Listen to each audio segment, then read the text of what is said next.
Assalamu alaikum warahmatullahi wabarakatuh. Wa alaikum salaam warahmatullahi wabarakatuh.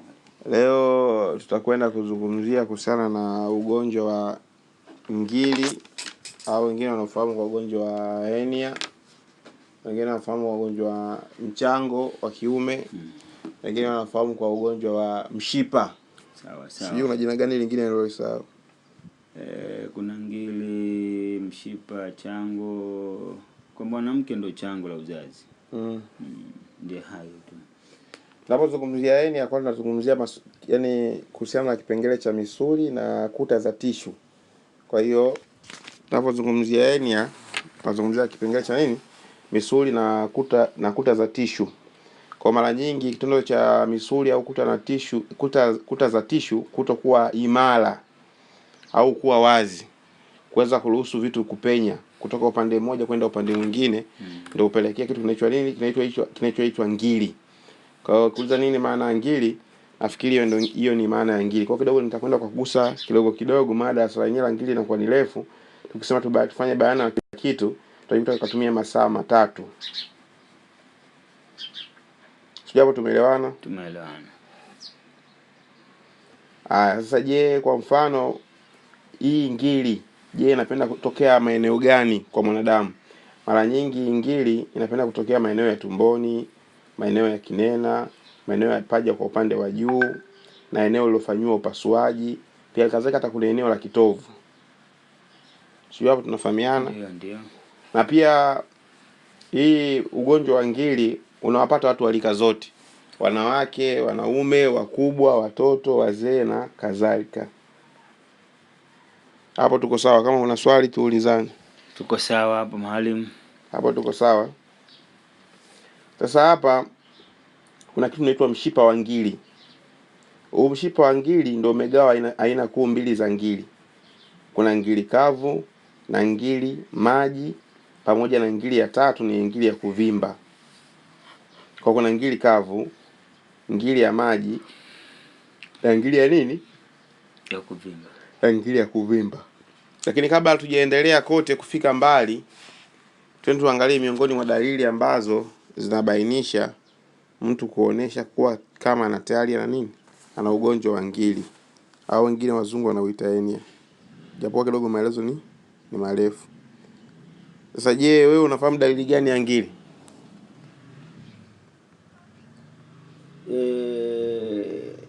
Ninapofahamu dalili ya ngiri mimi bwana, asilimia kubwa ni kunguruma kwa tumbo. Jingine choo kuwa kigumu kama chambuzi. Lingine ni mtu kwenda kujisaidia haja yake ikawa ni haja inatoka kama kamasi. Basi mpaka hapo inaonekana unauelewa kidogo na unafahamu kuhusiana na dalili ya ngiri. Kwa hiyo tutaenda kuzitaja na tutabainisha dalili za ugonjwa wa ngiri. Dalili namba moja kabisa ya ugonjwa wa ngiri ni kubanwa kwa tumbo. Sawa. Kwa upande wa chini ya kitovu. Na unabanwa wakati gani? Wakati wa baridi. Kwa kuna watu wengine baridi inapokuja anabanwa na tumbo, au anabanwa pale anapokula vyakula vyenye utamu. Na kile vyakula vyenye utamu tunaviklasify mara nyingi ni vyakula vyenye kuzalisha gesi. Kwa sababu mtu akila vyakula vyenye gesi anakuta anabanwa na hiyo hali. Na dalili hiyo ni namba moja. Dalili namba mbili, tumbo kuwa na muungurumo. Hiyo ni dalili namba ngapi? Namba mbili. Na dalili namba tatu, tumbo kujaa gesi. Sawa. Dalili namba 4, kuhisi umebanwa na haja kubwa ukaenda chooni ukatoa upepo. Dalili namba 5, kupata choo kigumu kama chambuzi au kuliko chambuzi mwenyewe. Sawa. Na dalili namba 6, kukaa siku kadhaa bila ya kwenda chooni. Sawa. Dalili namba 7, kwenda haja mara kwa mara. Kuna baadhi ya wakati unakwenda haja mara kwa mara, lakini kumbuka kuna dalili juu tumesema unakaa siku kadhaa bila kwenda chooni. Sasa ukisema kwenda haja mara kwa mara, watu wanaweza kusema unatuchanganya. Wakishindwa kuelewa sasa msimamo wako uko wapi. Mbona huko unasema kukosa choo? Alafu mara kwa mara. Sasa mwaka kama unataka kutuibia, maana sababu zote tunaziweka tushinde kuloga. Kwa sababu kwenye kwenda mara kwa mara tupo, kukosa choo tupo, unataka tuluke. Hii ni kwenda wakati fulani, si mara kwa mara. Kuna wakati fulani unakwenda haja mara kwa mara. Sawa sawa. Hapo kuna maana kidogo unachanganya wakati fulani na mara kwenda chooni mara kwa mara. Lakini huku kwenye haja kubwa ni mara kwa mara kupata choo kigumu au kukosa haja kubwa ni mara kwa mara. Lakini huku kwenye haja kubwa mara kwa mara ni wakati fulani.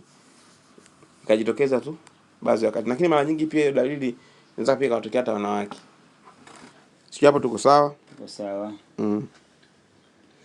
Haya, dalili namba 8, unaweza kufanya jimai mara moja tu kisha hamu ikakuishia, haupati nguvu ya kuweza kuendelea tena mpaka kesho. Kwa hiyo dalili ipo pia kwenye upande wa nguvu za kiume. Ndio maana tunasema mtu atapokuwa na ngiri anachanganya, unaweza kumpa dawa za nguvu za kiume asipone, kumbe ana ngiri. Sawa. Hapo kwanza daktari, jimai kuna watu wengine inakuwa ni ngumu kujua sababu uweke tendo la ndoa kwa watu waliooa. Sawa sawa. Dalili namba 9 ni kupoteza nuru ya macho taratibu.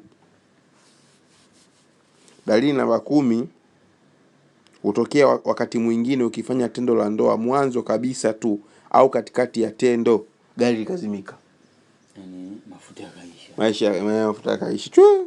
Umeme ukakatika. Hiyo ni hatari ndugu yangu mtihani. Viwanda si vinaungua hivi.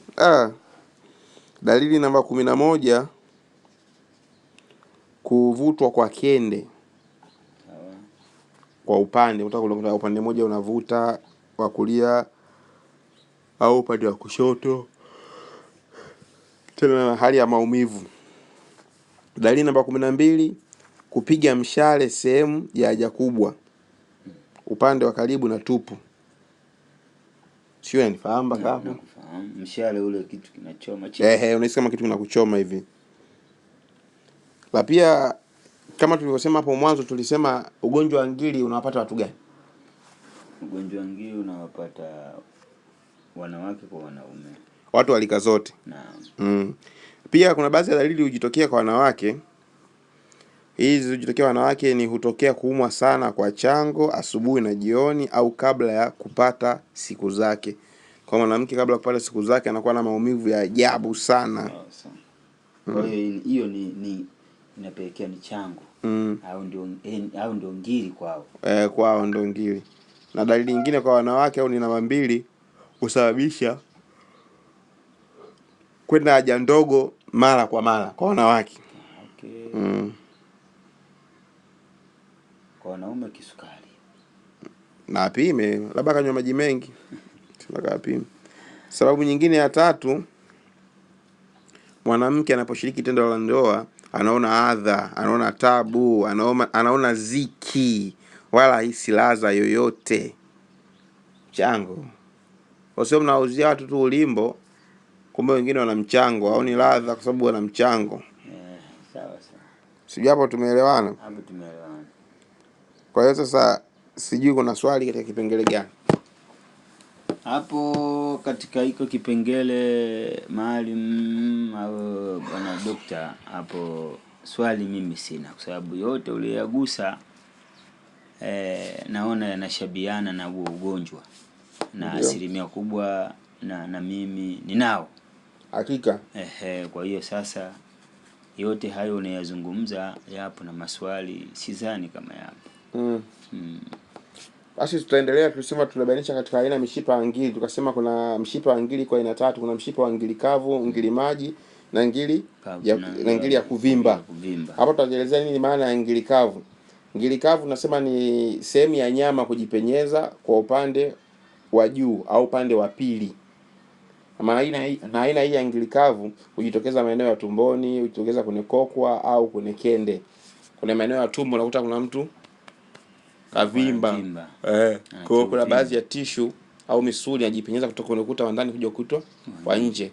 Au mara nyingi hujitokeza kwenye kende, kuna lazimisha kushuka chini. Kwa mtu anakuwa kama anasikia kimsuli kwenye kende. Kwa hiyo unakuwa moja na kubwa moja dogo. Hii kubwa wala moja ndogo. anakuwa akishika kwa ndani anahisi kama kuna kigloli. Achana kigloli. Kama kuna mshipa mnene, kuna msuli anakuambia na usikia.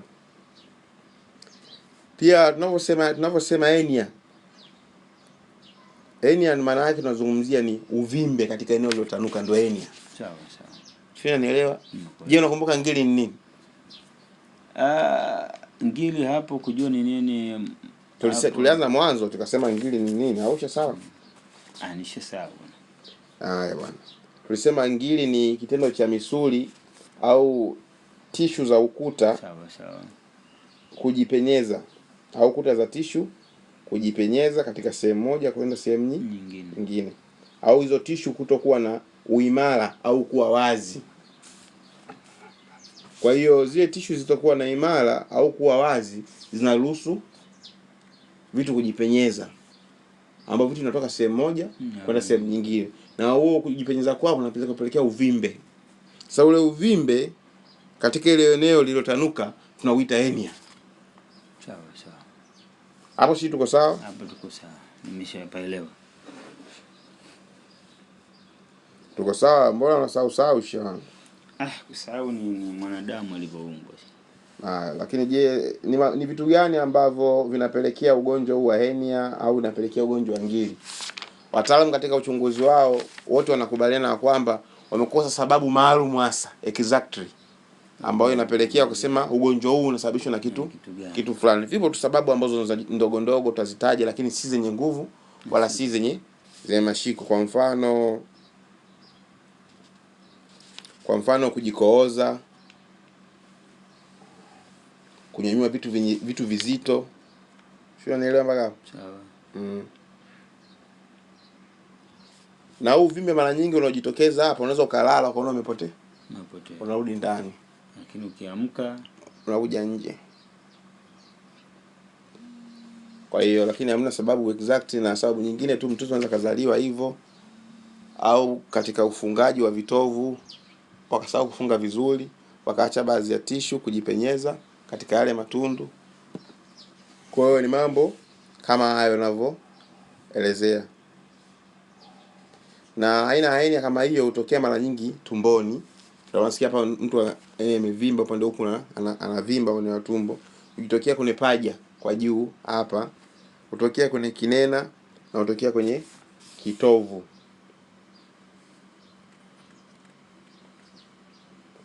Hapo hivi tumeelewana?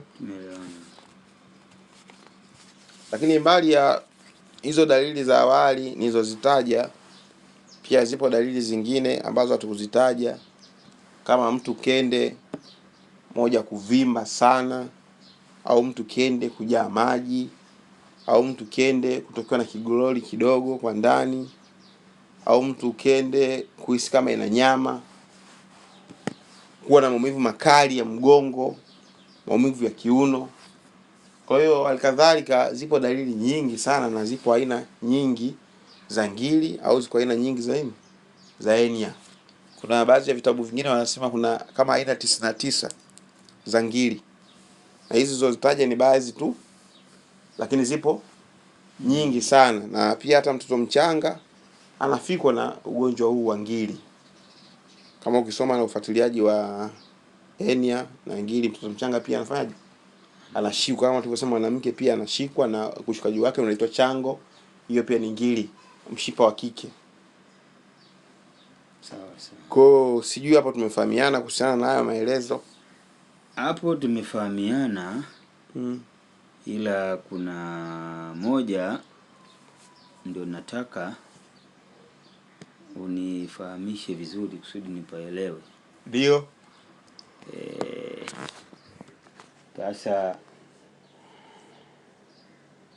ipi hernia ya kavu, kuna hernia ya ngiri ya kuvimba, kuna ngiri, kuna chango. Ipi ambayo inatibika katika hiyo aina tatu ya hizo ngiri zilizozitaja?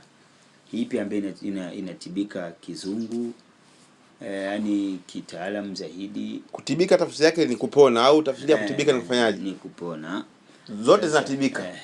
Kwa hiyo ipi ambayo inatibu kwa njia za tiba za asili, ipi ambayo inatibika kwa njia ya operation, ipi hapa? Sasa tukizungumzia njia za kizungu, hapo zamani wazungu walikuwa hawajaja huko kwetu. Sasa je, watu walipopata ugonjwa yani walikuwa wanatupwa, walikuwa wanakufa au ilikuwa inafanyaje? Kwa hiyo it means kwa njia za asili hernia zote zinafanyaje? Zinatibika. Ila changamoto ni kupata dawa ya uhakika. Sawa. Shishanifahamu mpaka. Lakini kuna kwa kipindi cha sasa kuna neno wanalitumia wanasema ni open surgery. Yaani ni useme ni uzibaji tu wa tundu. Kwa mtu anaposikia anapopatwa na hernia, kuna baadhi ya hernia hizi mtu anaposikia kufanywa upasuaji anajua bali upasuaji wa kwenda kulala, sio anachanwa, anafanya nini. Hizo open surgery ni sehemu tu ndogo wanachana, wanashona ile sehemu ambayo ina ile tundu inapitisha hiyo msuli au hiyo tissue. Kwa hiyo na sasa hivi teknolojia imekuwa kubwa. Hizi zipo kwa sababu wenyewe kwa mfano hapa niko nasoma kitabu kimoja kinasema wataalamu wenyewe haoni sababu wala kuafikiana ya upasuaji. Waka mtu kufanywa upasuaji. Yaani haoni hiyo sababu kwa nini mtu afanywe upasuaji. Lakini tiba sahihi ya ugonjwa wa ngiri, hernia, busha, chango na neno kadhalika ni tiba ya asili. Isipokuwa kuna level ikifika itakulazimu upate tiba za kizungu. Kama mathalani kende ishajaa maji ya maana. Kwa mwanzo ulikuwa una uwezekano wa kutumia dawa za asili zikaziba lile tundu na kakausha ile maji. Sasa kuta mtu maji yamejaa labda na lita 1 kwenye kende huko. Na hizo tissue zinatanuka au na lita 2. Kwa hiyo tukasema akatumia dawa akakausha. Kwa pale tunataka kashauri kwanza aende hospitali akanyonye maji. Hospitali kuna bomba za kunyonya maji. Wanachoma kwenye kende na wanavuta yale maji, wanavuta yale maji. Sasa kama kuna uwezekano kutumia dawa asili kuziba lile tundu, anaweza kutumia dawa asili kutumia zile tundu. Au kama sio muoga anaweza kufanya open surgery, wakachana wakaziba ile sehemu inapitisha ile maji kuingia kwenye nini? Kwenye kende. Na kuna watu wengine wanaacha matibabu ya hernia kwa muda mrefu hawashughulikii mpaka yanazalisha kama nyama. Na nyama ikiwa ndani ya mwili ni tissue. Na tissue ina tabia ya kukua. Kwa hiyo inakuwa ni kitu ambacho kipo kama ndani ambacho kinaongezeka na kinakuwa na ukuaji wake unakuwa ni ukuaji tena kitu kikubwa sana. Na kwa hivyo hiyo ikifika inakuwa tena ni vigumu kusema ukanywa kile kitu kipotee. Ndio maana mtu anakwenda hospitali wanachana, wanatoa ile tissue ile nyama ambayo imejitengeneza wanalitoa kabisa wanaweka pembeni. Nafikiri kama kuna picha ushakuiona, picha ipo, mtu kafanywa upasuaji, inatoka nyama asili kama ya ngumi. Ilikuwa imejitengeneza hivi. Kwa hiyo wanalitoa wanaweka pembeni, wanashona, maisha yanafanyaje? Maisha yanaendelea. Pia kuna baadhi ya hernia zipo ambazo tulikuwa tujazisema au ngiri, kende zinapotea. Zinarudi zinajipenyeza kutoka huko chini kwenye zilipo zinapita juu. Kwa mtu akishika kwenye kende zake anakuwa kama ana manyama hivi. Kende zinakuwa hazipo. Kuna baadhi ya asili, dawa za asili ambao mimi nikiwa miongoni mwa customer wangu mmoja nishe kumpa akatumia na kende zikarudi. Kwa hiyo inakuwa si guarantee kila mtu akitumia zitarudi. Kwa dawa hii nilikuwa nayo kuna baadhi ya watu zinakwenda vizuri na kuna baadhi ya watu haziendi vizuri, lakini kwa hizi dalili nyingine za ngiri zilizobakia, dalili changa tulizozitaja, sisi tumbo kunguruma, tumbo kujaa gesi, maumivu kwenye kinena, sijui paja kupata moto, mgongo kuuma, sijui kiuno kuuma, tumbo kunguruma, sijui kufanya ni vitu vidogo hivyo ndugu yangu.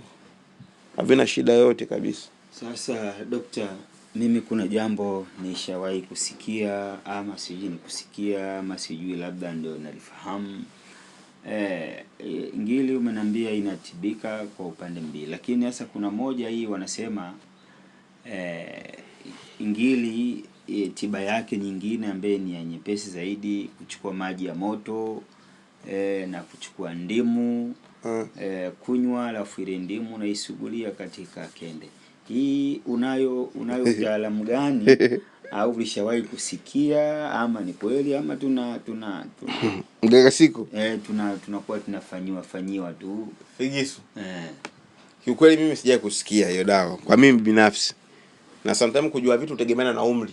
Maana aliishi sana kaona mengi. Huenda hiyo dawa kweli ipo na inawasaidia. Sasa mimi siwezi kuipinga Sababu nakumbuka kukutana na mtu nilikuwa namwelekeza dawa ya hernia na nini, nikamwelekeza nikamtajia na gharama, akaambia acha kunidanganya. Dawa ya ngiri ni tulatula na mizizi ya 40. Sawa sawa. Sasa wenda hizo tulatula mizizi ya 40 zinasaidia. Kwa hiyo huwezi kumpinga ukalazimisha kusema dawa, kwa sababu za kwetu zimekuja juzi. Kwa before kwa nyuma kuna dawa nyingine na ni dawa nzuri watu walizitumia wazee zinawasaidia. Kwa hiyo kinachotakiwa ni kufanya research. Ipi na kutibu. Kama umeposikia taarifa hizo ni kweli, basi hebu jaribu kufanya hivyo. Kisha tujulishe bana ni kweli. Dawa za ngiri kwa kweli ziko nyingi, kabambe sana. Zipo nyingi? Kabambe Sana. Na so far mimi naona kwa upande wako wa ngiri kidogo zimekuwa nyingi zikifanya vizuri kuliko kuna magonjwa mengine kama nguvu za kiume. Huku watu wengi wanajitahidi kunusiana dawa za ngiri mikubwa. Kama tukisoma kitabu moja huko anaelezea hapa, kuna baadhi ya dalili za ngiri zikijitokeza lazimika uzifanyie utatuzi mapema haraka iwezekanavyo. Kwa kazidi kwa kuna stage ikifika kiukweli mpaka dawa za asili zina blow. Sawa. Na inafika kuna stage kama ile nilikwambia imezalisha tissue inakuwa kama ni kitu ambacho kinakuwa ni kikubwa zaidi. Unaweza kama ujui kende hii inaweza ikatanuka, tuseme kama sio nikwambia mfano wa nini, labda mtu anaweza kaona. Labda mfano mfuriko wa diaba. Sababu zile ni tissue zinaongezeka. Kama unaona kama ukipita mjini wale walemavu wanaomba mtu ana mguu ajabu. Sasa ni tissue na tabia ya kukua na kufanyaje kuongezeka. Kwa hiyo picha zingine ukiangalia mtu ana kende mpaka hawezi kusimama. Mtu anakaa miaka 7, miaka 8 anaikuza. Na kipindi cha nyuma huko ulikuwa ukiwa na busha ofali. Mwinyi. Mzee wewe mtu maarufu. Lakini sasa napenda kuuliza swali jingine ambalo sijui litakuwa lizuri au la. Niliangalia kwenye peji yenu kwamba kuna ngiri changa, kuna ngiri sugu. Sasa hii sijui ngiri changa na ngiri sugu inakuwa ina tofauti gani? Okay, sasa hili nzuri uliouliza. Zamani kwa tuna classify kuna ngiri changa, tukasema ngiri changa na hiyo masuala tumbo kuunguruma, tumbo kujaa gesi, maumivu ya mgongo, maumivu ya nyonga, maumivu ya kiuno, maumivu ya kinena. Na ngiri sugu tulikuwa tumeweka ni pumbu kuvimba, kende kupotea, na tuseme kutokea kama vile glory, kuhisi kama kuna mshipa umejipenyeza. Dalili kama nyingi tulizozitaja, lakini so far niona kuna baadhi ya watu unawapa dawa ngiri changa wanashukuru, lakini bali ndani ya miezi kadhaa wanakuwa wanarejewa na dalili ya ngiri sugu. Kwa hiyo nimeona sasa hapa tu generalize dozi iwe moja sasa hivi. Kusiwe kuna changa, kusiwe kuna sugu. Sawa. Kwa kuna ngiri mkongwe. Sababu ngiri mkongwe tuseme ndo atakuwa anapiga zote sugu, changa, kila kitu complete. Kwa hiyo utapata kama una ngiri changa kwa unapiga mpaka hizo sugu ambazo zinaanza kujinyemelea. Sawa. Kunyemelea. Kwa sasa hivi dawa ya ngiri itakuwa ni dawa moja tu. Kama una dalili zilizokomaa, kama una dalili zilizokuwa changa, ngome inafyatua mwanzo mwisho, kwa sababu wachanga wanapona, afu alikadhalika siku za mbele wanakuja kwa mfano kama ushakusikia mtu anapata hernia upande wa kulia kuvimba, anataka kufanyia operation, alafu ndani ya miezi kadhaa inatokea upande wa kushoto. Kwa hiyo ipo sana, watu wenyewe wanafahamu hiyo. Kwa hiyo tundu la huku tissue zinavimba huku, anachanwa, anazibwa, miezi kadhaa 3 upande mwingine unajitokeza. Kwa hiyo asili ya ugonjwa wa hernia una tabia kujirudia mara kwa mara. Wangili kama hiyo usipotibiwa vizuri. Alichambia kutibiwa vizuri, sababu tumesema miongoni mwa sababu zingine za kupelekea ugonjwa wa hernia kubeba vitu vizito. Sasa kama hata kama umetibiwa vizuri beba vitu vizito unategemea nini? Haitarudi. Mtihani. Kwa hiyo hapo ndio maana wanasema unapofanyia operation hataki kubeba vitu vizito.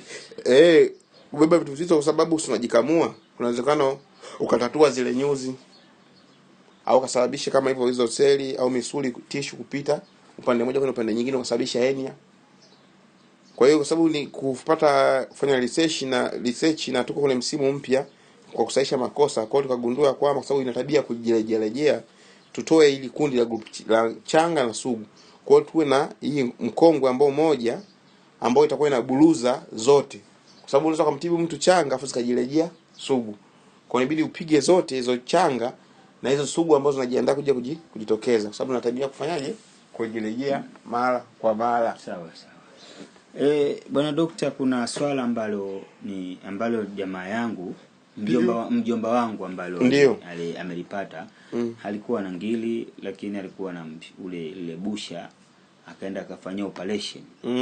Alifanyia operation, lakini sasa katika mazingira yake ya hali ya nguvu si mzuri, anasema analalamika sana. Sasa sijajua hii katika jambo hili kuhusu operation na tiba yake yeye ya kuweza kurudi katika hali ya wanasema hali ya nini ya ulijali, kwamba hawe na nguvu, kwa sababu nguvu kidogo zinatetereka. Je, hii tiba hii inapatikana kwa au kwa maelezo tuliyosoma mwanzoni hapa?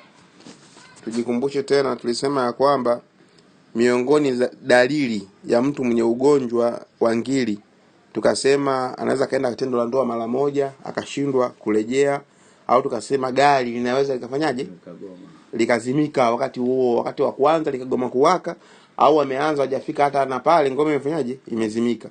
Ni miongoni mwa dalili za ugonjwa wa ngiri. So far ni kwamba kwa upasuaji walienda wakachana, wakatoa maji yaliyojaa kwenye kende, kwenye busha lile. Baada ya kutoa ile maji, wakaziba lile tundu lilokuwa linapitisha maji kuingia kwenye kende. Kwa hiyo ndio walichokifanya. Kwa zile athari zingine za ngiri zilibaki. Kwa hiyo maana tunawashauri hata watu waliopitia masuala ya ngiri hospitali lazima watumie dawa hizi za kuimarisha misuli na tishu ili ugonjwa usifanyaje. Kwa upande ule yeye kapona kutoa ile maji na kuziba lile tundu.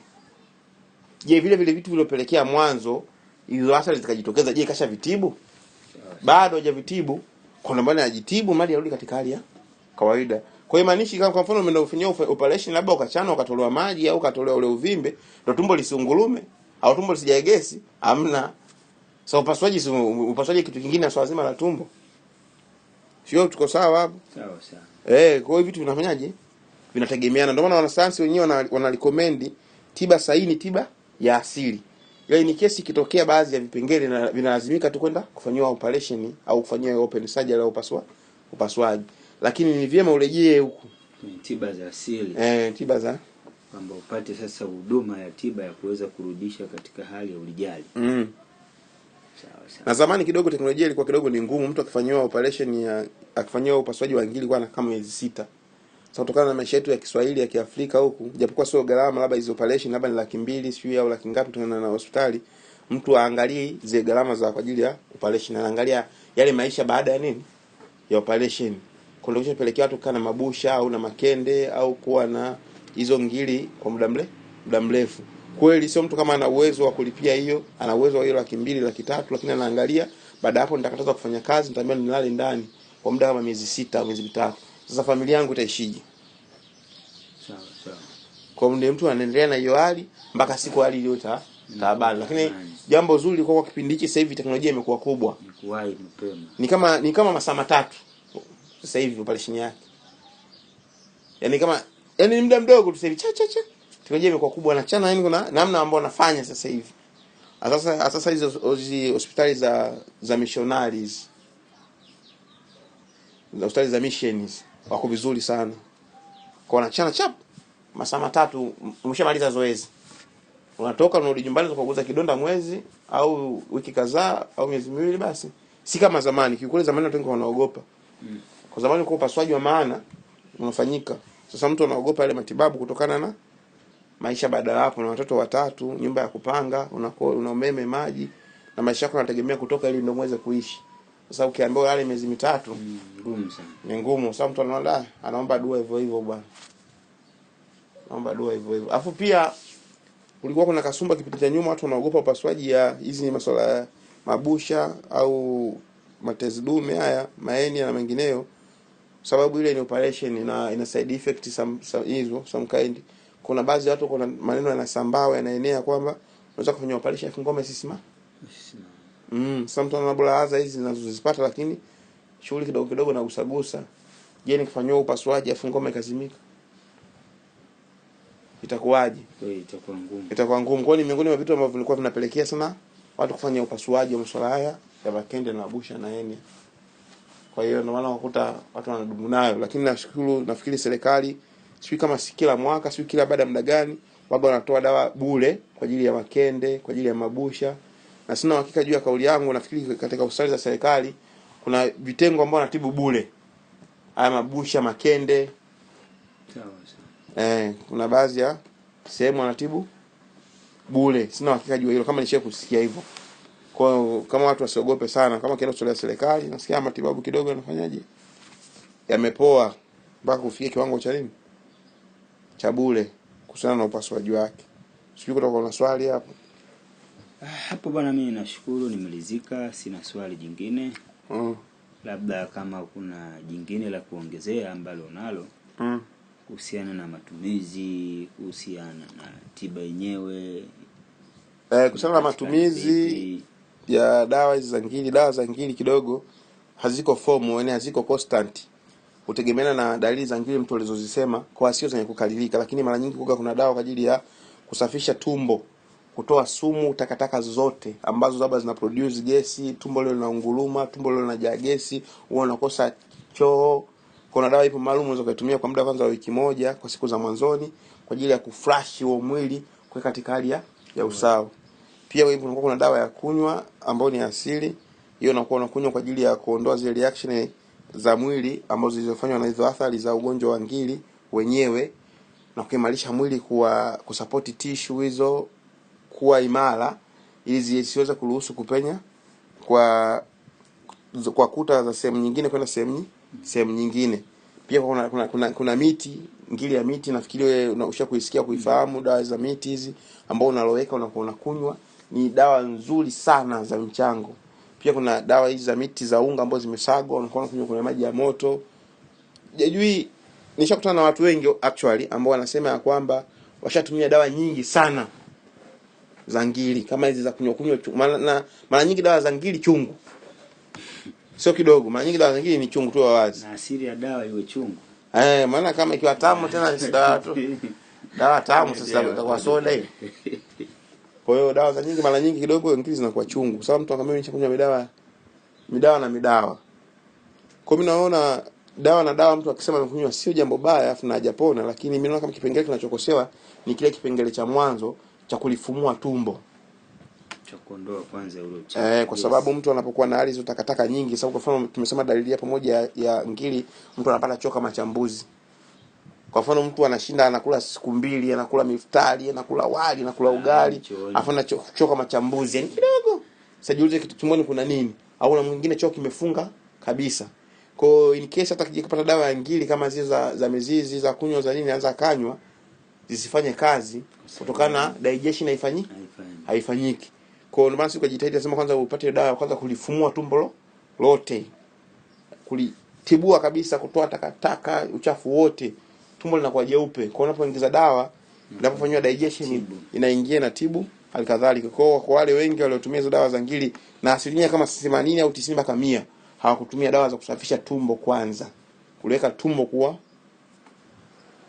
kwa sababu kuna ushahidi kabisa. Kuna mteja tulikuwa naye nafikiri kama maeneo ya Charambe huko maeneo ya Mbagala, akitoa ripoti ya kwamba yeye tumbo lake lilikuwa limeziba sana kwa muda mrefu.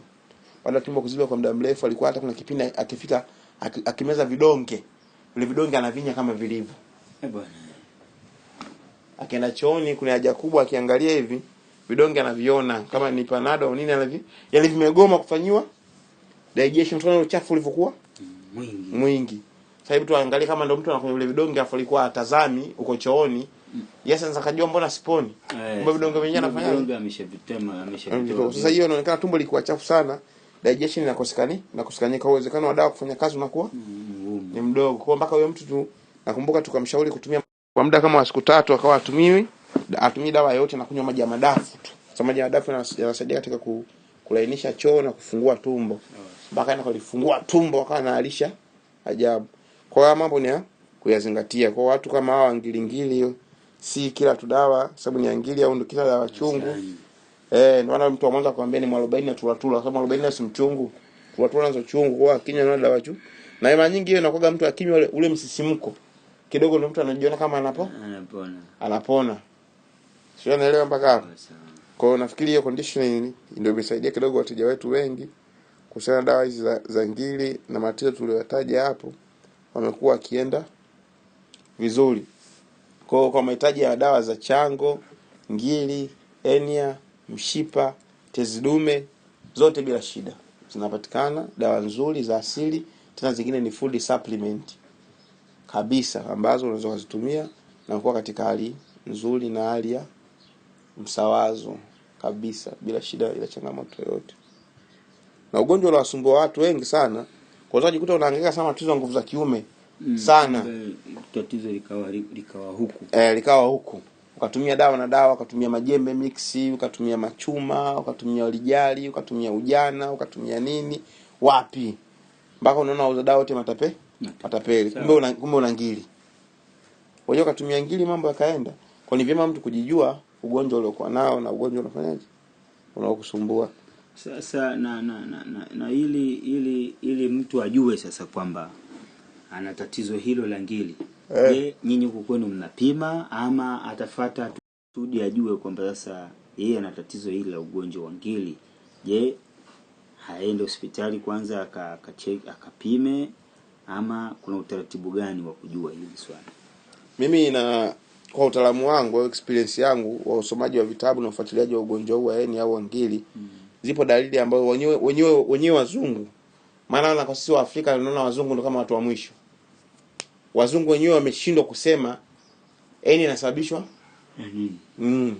wanasema hakuna sababu maalum ambayo tunaweza tukaishika kuzungumzia kuhusiana na ugonjwa wa nini? Wa ngiri. Kona sijajua, labda mimi sio mwenye kutembea na kufanya research sana hospitalini. Mimi sidhani kama hospitalini kuna kipimo cha ngiri. Sawa. Sio nipata hapo? Sina imani kama hospitalini kuna kipimo cha ngiri, lakini wanaweza kuzifanya hizo side effects zilizojitokeza kama za kuvimba, kwa sababu ni upasuaji na uvimbaji unaonekana. Sio nielewa mpaka? Na kuna baadhi ya ngiri ambayo tukuitaja ni utumbo kujikunja. Utumbo kujikunja, mtu anapokula chakula, kile chakula kinalazimisha kupita kwenye utumbo uliojikunja. Kinakuwa kinaleta maumivu ya ajabu sana. Ambao sometimes inaweza katokea ile utumbo kushindwa kujikunjua. Ndio mara nyingi mtu anakwenda hospitalini, wanakata ile sehemu, wanaunga tena. Hapo sisi tuko pamoja. Kwa hiyo kipimo exactly hakuna, isipokuwa kipimo ni dalili zilizobainishwa kama hapo tulizosema hapo. Paja sometimes kuna paja kwa mtu mwenye ngiri, paja linakuwa la moto nafikiri kama pasi. Au ni kinembe unakuwa pa moto. Yote dalili hizo. Kama tumbo ile kunguruma, tumbo kujaa gesi. Sasa tumbo kunguruma utapima kwa kifaa gani? Lakini ndugu zetu hapo watu wa sayansi wanaweza kutuambia, labda si tuna uhakika juu ya hilo, wanaweza kutufahamisha ni kipimo gani ambacho kinaweza kusema kupima ile tumbo kunguruma. Swali lingine? Kwa swali mimi nashukuru Mungu, swali limeisha. Nimekuelewa vizuri. Na ni kweli tumeshajua maradhi ya ngiri yana partition ngapi. Kwa mimi kwa kifupi nimeelewa. Nimeelewa vizuri sana. Sasa kuna dalili nyingine huko ambazo kuna ngiri na hernia. Huko dalili nyingine za hernia zinaingiliana na ngiri, kama tumbo kujaa gesi, maumivu ya mgongo, kuuma mara kwa mara, maumivu ya chini ya kitovu, korodani kuuma, kitovu kuvuta, kupata choo kama cha mbuzi, kusikia haja kubwa na kwenda chooni kuna kitu. Hapa nilikuwa natafuta sehemu moja. Tulisema nini kinasababisha ugonjwa wa hernia au ugonjwa wa ngiri. Sawa. Sasa hapa nasema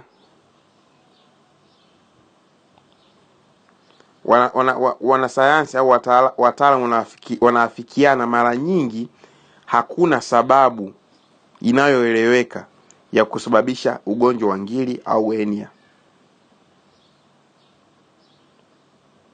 Watu waliokuwa ni hatari kubwa ya kupata ugonjwa wa ngiri au hernia ni watu wenye umri mkubwa, wenye umri mkubwa. Sawa. Lakini hakuna sababu. Sio, unaelewa hapo? Nimekuelewa. Anasema hernia inaweza ikajitokeza kwa mtoto, kwa mkubwa, kwa mwanamke.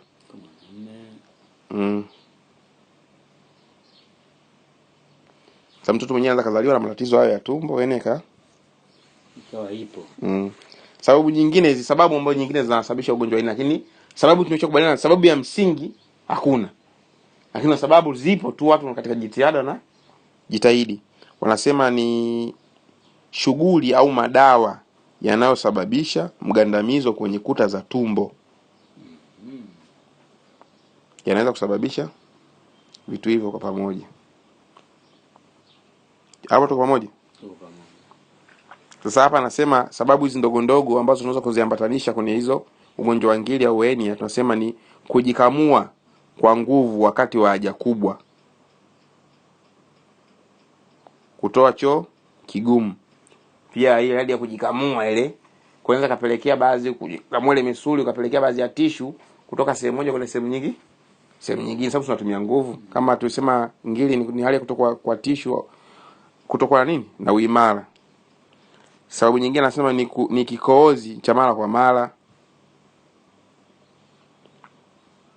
Hapa sababu nyingine anasema kuwepo na tatizo la cystic fibroid. Sababu nyingine anasema kuvimba kwa tezi dume kunapelekea matatizo ya ngiri au hernia hayo. Sababu nyingine anasema ni unene wa kupitiliza, kibonge yani. Sababu nyingine anasema kukojoa kwa shida, kunyanyua vitu vizito, maji tumboni, lishe duni, uvutaji wa tumbaku, korodani zisizoshuka, uchovu wa mwili. Na maana umesikia sababu nilizozitaja hizi kwenye kitabu. Kwa hiyo inamaanisha kwamba kama alivyoanzia mwanzo kusema hakuna sababu maalum yenye nguvu ya kusababisha swala hili. Sababu kinga sababu zake zingine anasema mpaka uchovu wa nini? Mwili. Uchovu wa mwili. Sasa uchovu wa mwili unajiuliza uchovu wa mwili unapelekea vipi ngiri au hernia? Kwa sababu za msingi toka mwanzo shakubainishia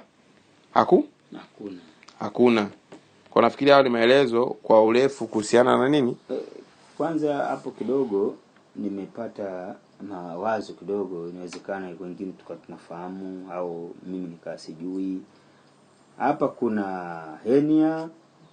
Hernia ni lugha gani? Kwa ni Kiingereza. Sawa. Ngiri ni lugha gani? Kiswahili. Alafu tezi dume Kiswahili. Inamaanisha yote ni hayo mamoja.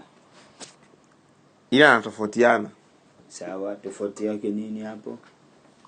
Japokuwa watu wengine tuna tafsiri ya kwamba tafsiri ya ile kuwepo inafahamika kwa jumla, ngiri ndio hernia. Tafsiri hiyo.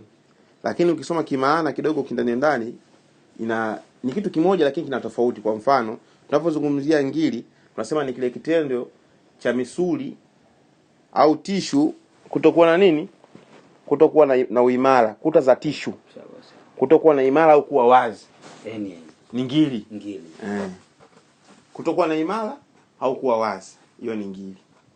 Sasa kile kitendo kutokuwa na imara au kuwa wazi kinaruhusu kuingia vitu kutoka sehemu moja kwenda sehemu nyingine, kama nyama, kama misuli. Kama kutokuwa na imara kwa kinatanuka.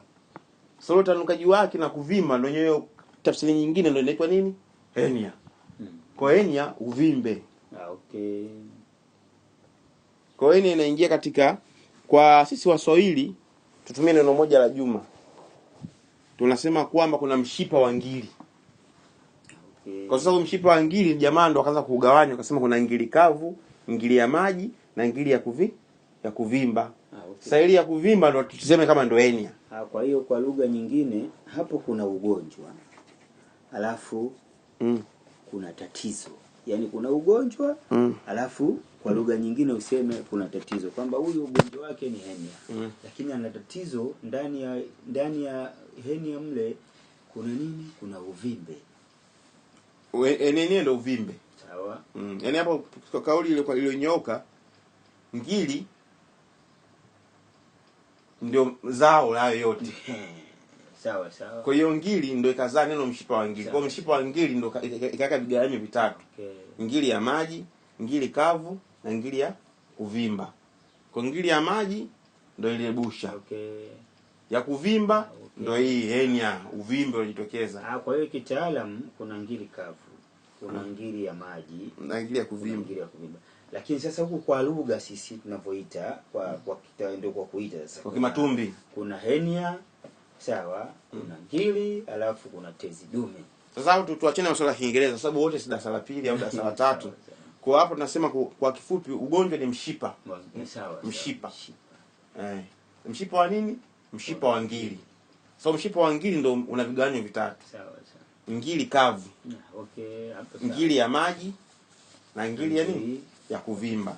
Ngiri kavu ndio hiyo nikubainishia hapo awali. Ya matumbo kunguruma, tumbo kujaa gesi, sijui kinena, maumivu na nini, hiyo ndio ngiri kavu. Sawa. Ya kuvimba ndio hii ya kuvimba na kuonesha tokeo la uvimbaji. Kwa hiyo ya kuvimba na kuonesha tokeo la uvimbaji wazungu ndio wanaiconsider kama hernia. Hii ya kwetu tumbo kunguruma, tumbo kujaa gesi kwao si kwa wazungu sio sana, haijitokezi kama haipo tuseme. Japokuwa na jina lake sijalihifadhi, si ni glonini, si inaitwa jina lake kizunguzungu ambao kidogo gumu. Afu ya maji ndio hii ya busha. Sawa, hapa mimi nimeelewa. Hapa naelewa. Kwa ziko category 3. Kwa hiyo zinakuwa ziko category 3. Hapa mimi nimeelewa vizuri kabisa. Kuhusiana na kipengele cha yanga. Lakini kuna tanbii au angalizo unapokuwa unatumia hizo dawa za ngiri zozote unatakiwa uwe mpenzi wa kunywa maji sana kwa ajili ya kusupport digestion, na pia mlo wako usikose matunda, mboga. Sisi tuelewana hapo? Kipindi unatumia dawa au unatakiwa huo kwa mwanadamu inatakiwa hiyo ni kasumba au ni kawaida. Ni kanuni ya kila ya jumla, lakini kwa sisi hizi kanuni zinabidi ziambatishwe na magonjwa mpaka tuumwe. Sawa. Mpaka tuumwe. Kwa hiyo bado vizuri sana. Kwa kama utafanya hivyo kwa ngiri yoyote, hakika utakuwa mwenye kustafidi na kupata matokeo yaliyokuwa chanya. Sawa. Matokeo yaliokuwa mazuri. Na gharama ya ugonjwa huu kidogo sio bei ndogo wala sio bei kubwa. Ni bei ya kati na kati. Na bei wakati na kati watu wale chini wanaiweza na watu wale juu wanaiweza. Kwa hiyo basi kuna wa kujichanga na kuna wa kutoa kama kawaida. Lengo ni kusaidiana. Na hizi dawa za ngiri si lazima mtu achukue kwetu. Sawa. Maana kila mikoa watu na dawa zao na dawa ziko nzuri. Kama mkoani kwenu zinapatikana dawa ziko nzuri kwa taratibu tulioelekeza kama huu, tumia. Kama unatumia kama ndugu yangu alisema tulatula na mwarobaini, tumia. Kama wewe ulisema chumvi, maji na maji ya chumvi ya moto pamoja na ndimu. Sasa maji ya chumvi yale unakamulia ndimu unafanya nini? Maji ya chumvi yale unayanywa, lakini ndimu unasugulia. Unasugulia kende? Unasugulia kende. Kende zinakuwa zimefanya nini wakati huo? Zile zinakuwa si mfano kama inakuwa imevimba au inakuwa inapotea moja au inakuwa kama ile kitu kama unavyosema inachoma. Taalamu wanasema hilo swala linawezekana. Tuwapinge kama kwa ndugu zetu tunasikia audio hiyo, labda wenda wanaweza kujaribu afikisha baada hapo wakatupa marejesho.